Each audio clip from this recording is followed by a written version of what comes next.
एक बार की बात है, जापान में पहाड़ियों के बीच बसे एक गांव में हिरोशी नाम का एक आदमी रहता था, जो कि अपनी बुद्धिमत्ता, दयालुता और कड़ी मेहनत के लिए जाना जाता था। उसमें वो नेचुरल करिश्मा था जो लोगों को उसकी ओर आकर्षित करता था। पर एक बात की कमी उसे हमेशा खलती थी कि उसे वो सम्मान नहीं मिल रहा जिसका वो हकदार है, और इसकी वजह थी उसकी 6 आदतों का एक समूह जो उसके विकास में बाधा डाल रहे थे और उसे उसकी क्षमता तक पहुंचने से रोक रहे थे। एक दिन वो एक पहाड़ की चोटी पर गया जहां पर एक जैन मास्टर एक साधारण से मंदिर में रहा करते थे। वो जैन मास्टर उस पूरे क्षेत्र में अपनी बुद्धि और आत्मज्ञान के लिए प्रसिद्ध थे। जैन मास्टर ने जैसे ही हिरोशी को अपनी तरफ आते देखा, उन्होंने एक लंबी मुस्कान के साथ उसका स्वागत किया और उसे बड़े ही प्रेम से बैठने के लिए कहा। इसके बाद हिरोशी अपना दिल खोलकर अपने संघर्ष और मुश्किलों की कहानी जैन मास्टर को सुनाने लगा। इन्हीं संघर्षों को वो अपने जीवन का सबसे बड़ा समस्या मानता था। उसकी सारी समस्याओं का मुद्दा केवल एक था कि उसे सम्मानित महसूस नहीं होता था। जैन मास्टर उसकी सारी बातों को ध्यान से सुनते जा रहे थे और बीच बीच में अपना सर भी हिलाते जा रहे थे। जब हिरोशी ने अपनी बात खत्म कर ली और चुप हो गया, तो जैन मास्टर ने बहुत ही शांति और सुखद आवाज में कहा, प्रिय हिरोशी, सम्मान अर्जित किया जाता है। दूसरों का सम्मान पाने के लिए तुम्हें पहले खुद का सम्मान करना सीखना होगा, और ऐसा करने के लिए तुम्हें उन 6 आदतों को पीछे छोड़ना होगा जो तुम्हें आगे बढ़ने से रोक रही है। हिरोशी ने उम्मीद भरी नजरों से जैन मास्टर की ओर देखा, क्योंकि वो ये जानने के लिए उत्सुक था कि वो 6 आदतें कौन सी है और उनसे छुटकारा कैसे पा सकते हैं। जैन मास्टर ने आदतों को बताना शुरू किया। जैन मास्टर ने कहा, पहली आदत जो तुम्हारे काम में सबसे बड़ी बाधा है और तुम्हें छोड़नी चाहिए, वो है काम को टालना। अपने काम में देरी करके तुम खुद को आगे बढ़ने और महानता हासिल करने के लिए उचित अवसर से दूर हो जाते हो। काम को टालने का अर्थ है अपनी सफलता को टालना।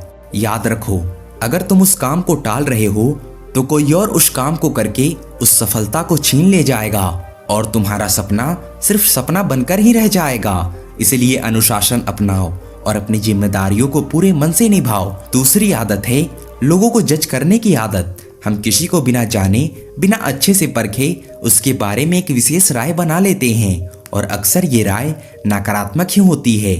राय बनाने का मतलब है कि फिर हम उस चीज या उस इंसान को वैसे नहीं देख पाएंगे जैसे वो असल में है, क्योंकि हमारी राय इसमें हमारी बाधा बन जाती है और हम उस इंसान, वस्तु या परिस्थिति के मूल भाव को समझने में विफल रह जाते हैं।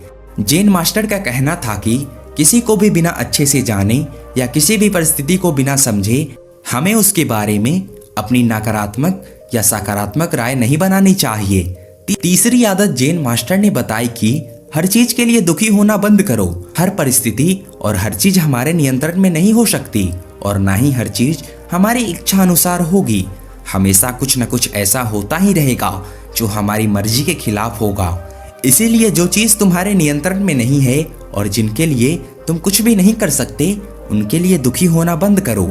चौथी आदत है जलन और ईर्ष्या को दूर करो, और तुम्हारे अंदर जो भी शिकायतें, जो भी असंतोष हैं, उसे भी हटाओ।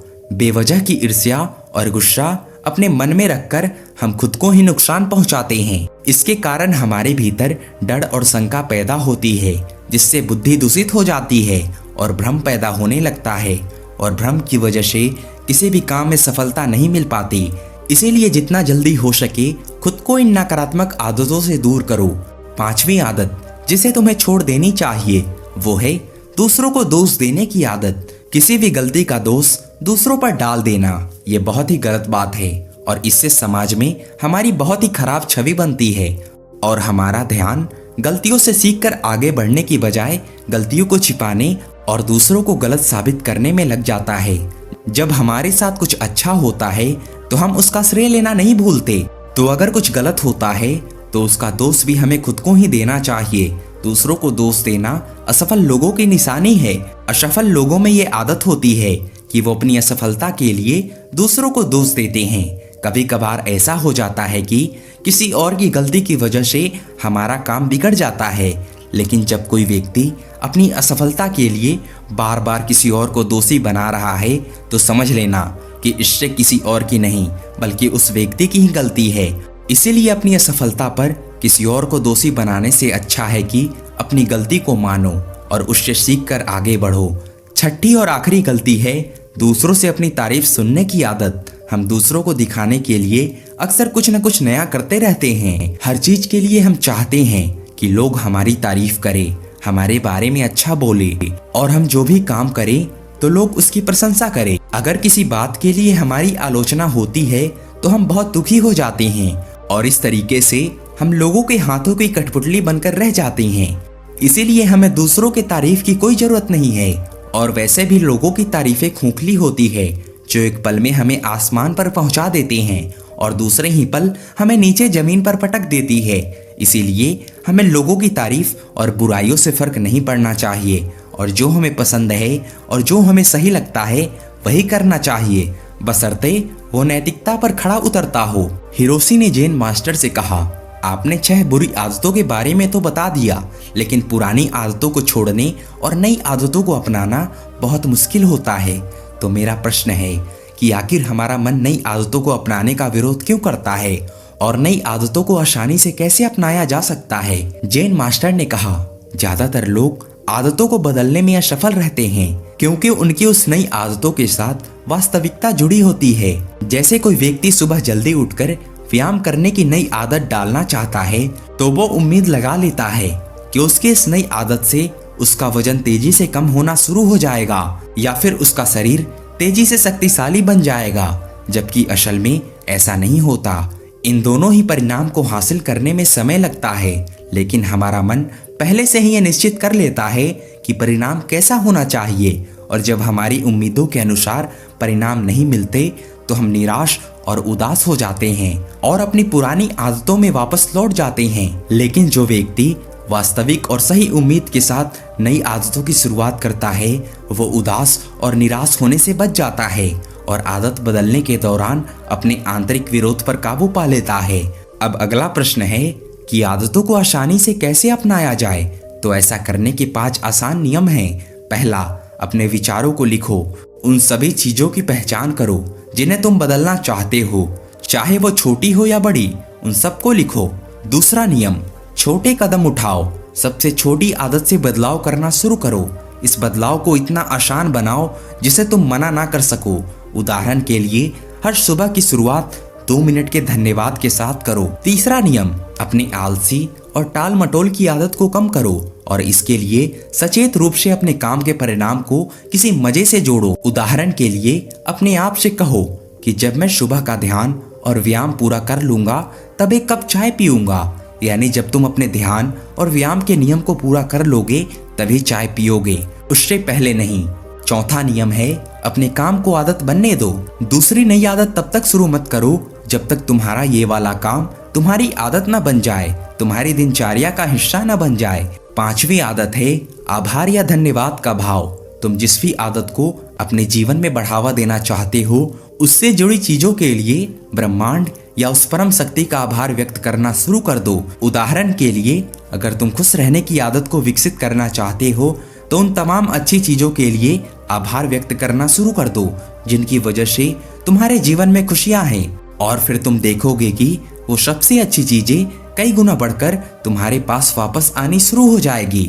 एक बात याद रखो, जो लोग निष्क्रिय और संवेदनहीन होकर बैठे रहते हैं वे गलतियां नहीं करते। गलतियां भी वही लोग करते हैं जो कुछ नया करने का प्रयास करते हैं। गलतियां करना और उनसे सीखना मानव जीवन का हिस्सा है, इसलिए गलतियां करने से डरो मत, लेकिन एक ही गलती को बार बार दोहराना भी मूर्खता है। जेन मास्टर ने आगे कहा कि अब मैं तुम्हें 10 ऐसी आसान आदतों के बारे में बताऊंगा जो एक आसान और अधिक व्यवस्थित जीवन के लिए जरूरी है।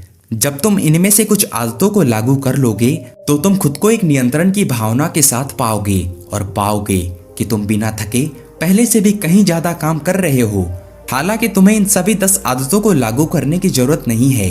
इनमें से कुछ आदतें दूसरों की तुलना में ज्यादा लागू होगी। ये तुम्हें तय करना है कि कौन सी आदत तुम्हारे लिए काम करेगी। पहले अच्छी आदतें इकट्ठा करो। तुम्हारे पास आने वाले किसी भी अच्छे विचार, काम या मौके को एक कागज पर लिखना शुरू करो। अपने साथ एक छोटी डायरी रखना शुरू करो। दूसरी आदत, जब तुम्हारे पास सारी जानकारी और सारी चीजें इकट्ठा हो जाए तो इसके बारे में ठीक से सोचो और फिर निर्णय लेने में ज्यादा देरी मत करो। तुरंत निर्णय लो और काम पर लग जाओ। तीसरी आदत, उन 3 शीर्ष कामों को लिखो जिन्हें तुम्हें हर दिन पूरा करना है और उन्हें हर हाल में पूरा करने का प्रयास करो। चौथी आदत, एक समय में सिर्फ एक काम पर ध्यान लगाने की आदत डालो। कभी भी एक ही समय पर एक से ज्यादा काम करने का प्रयास मत करो। पांचवी आदत, चीजों को सरल और साधारण रखो, खासकर अपनी उस सूची को जिस पर तुम अपने लक्ष्य और योजनाओं को लिखते हो।